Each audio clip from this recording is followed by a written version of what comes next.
Do you mind if I put in my take on expertise? Yeah, for sure. 100%. I've known a ton of people with master's degrees who are therapists who are amazing, totally Mm-hmm. amazing. The most important mentor for me was a woman that I worked with that had no formal education as a therapist. She was kind of grandfathered in because she'd been a therapist for so long. I learned the most about patient care. I met the most about meeting people where they're at, like being humble, like learning and all of this. And it doesn't mean that I think going to structured education and getting like accreditation or degrees or all that is bad. In fact, I think it's Yeah. fantastic. Um, but to create a barrier where people who don't have that can't enter an industry, I think is a very poor thing because Yeah. it kind of takes all types. And again, if I go through the business world, I know a ton of people with MBAs who are like actually really good, like totally awesome. And I also know a lot of people with MBAs who totally suck and don't know Yeah. what they're doing, For sure.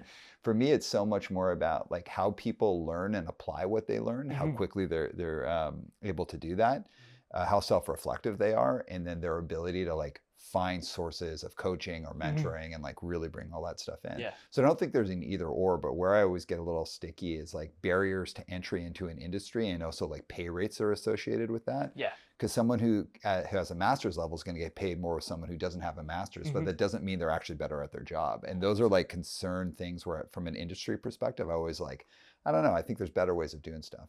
Yeah. No, 100%. I agree with all of that. Like all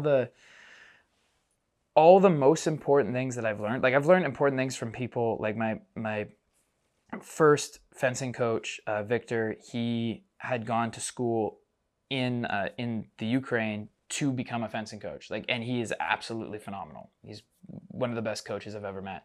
Then I had another coach, Mr. Fox, who didn't wrestle at all, started learning to coach wrestling to be a wrestling coach. Like there were like kids that were like, we want to wrestle, and we used to wrestle before, and we want to program, but we need a teacher to sign off on it. And he was like, yeah, sure, I'll do it. And then he like learned to wrestle through that. And he was absolutely amazing too. And in like all this other hosts of ways.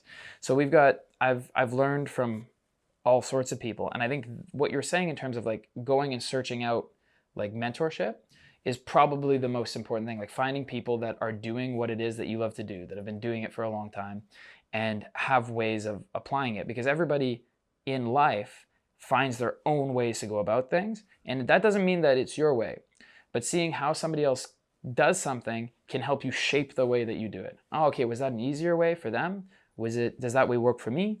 Does that make things, or maybe this is how most people in the industry are doing it. So if I do it a little bit differently, then I can make it happen this way. But having that experience with all these people is really, really, really vital, I think.